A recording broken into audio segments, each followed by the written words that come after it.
Always will explain into what's really cool about her. Um, you can ask her to grant you wishes, but remember that old saying about be careful what you wish for? You gotta be very precise when you wish for something, and you better make sure that it's not a selfless wish. She is very, protection, which we have seen of all the other Morgan aspects. Joy, which makes her, we've seen that with the other ones too. Fairies, of course, magic, um, luck. Now that's a new one, I think. She is a goddess of luck. So if you need luck in something like I will tonight with Bocce, ask goddess Nemain, sorry. I ask her to help me in luck tonight. Um, Nature, battlefield. Now, there is some aspects here, like she is light. Most of the other Morgan aspects are that of dark. Not that dark is bad in any way, but she is a goddess of light, purity. Purity, love, stuff like that. So, in witches, but the big thing was the sacred grove. The sacred grove and sacred space, basically the same thing, would be your altar room. She would be a good one to ask to protect your altar room, to watch over it. Her sacred animals, of course, too, that are very common and always used of every aspect of Morgan, the crows and the ravens. Now, she had two other animals, the rams and dogs. The dogs were always sitting beside her, and so she liked rams as well. The story kind of blends in with the Greek mythology that she was kind of like the wife or lover of Hades. An aspect of that, I don't know if I really believe that as much, because that's kind of a long stretch from Celtic to Greek. But anyhow, it wouldn't be uncommon in the Greek pantheon. Celtic. The two new colors that we had before was blue and green. Sacred Grove, green. Nature, green. Blue being what her element is, water, and nature.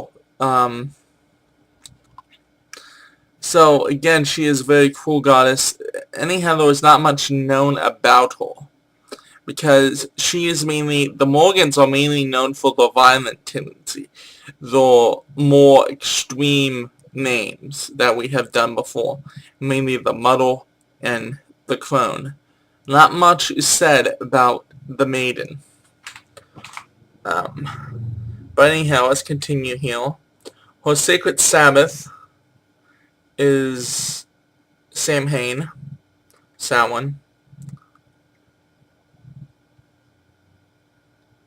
Her associated planet is the moon.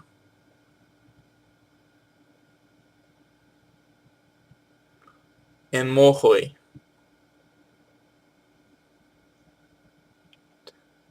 Her representations is the scepter,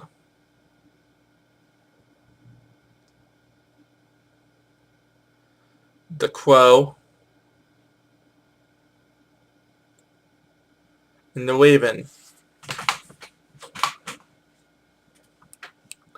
Her herbs and incense is hawthorn tree,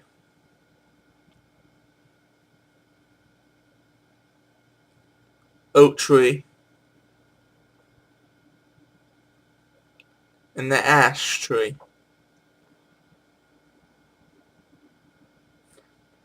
Now, as with the other common with the Morgans, is the Sabbath of Samhain.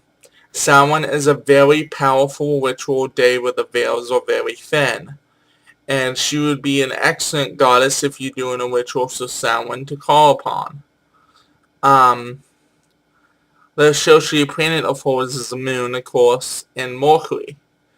Mercury pops up once in a while. I can't really say much. I'm usually good on planets knowing which Greek gods they refer to. Mercury, I actually think, was referred to as a Titan planet. Cronus' brother, if I am right. I'm not 100% on that. Um, and her representations, the reason she had the scepter is a new one, because crows and ravens were common with the other aspects. The scepter, again, is that she was known as a queen. You know, back in the beginning, the great queen. She was known as queen because of who she was wife of. And saying that, let's say who her mother was. Her mother was goddess Ginun, mother of the gods.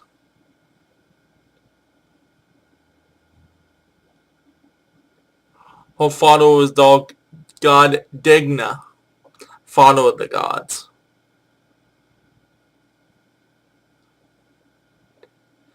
Now, when you get down to who she was wife of, there was two aspects that who she would have been wife of. Um, One aspect of that legend is God Lu.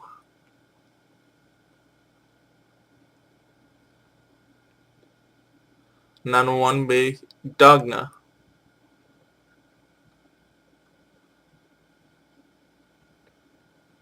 Now, since she is a maiden goddess, she had no children.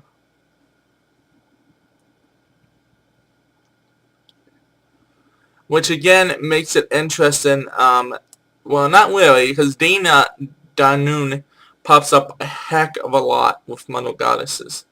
That because she is the mother of all goddesses and gods. So, and her father being father of the gods, that makes her a very powerful goddess. Because think about it, you got two huge god and goddesses that made her. Um, but God Lu goes because he was this god of light. That is why it was her husband, and also he was a protector of the sacred grove as well. That one I believe more of a dogma.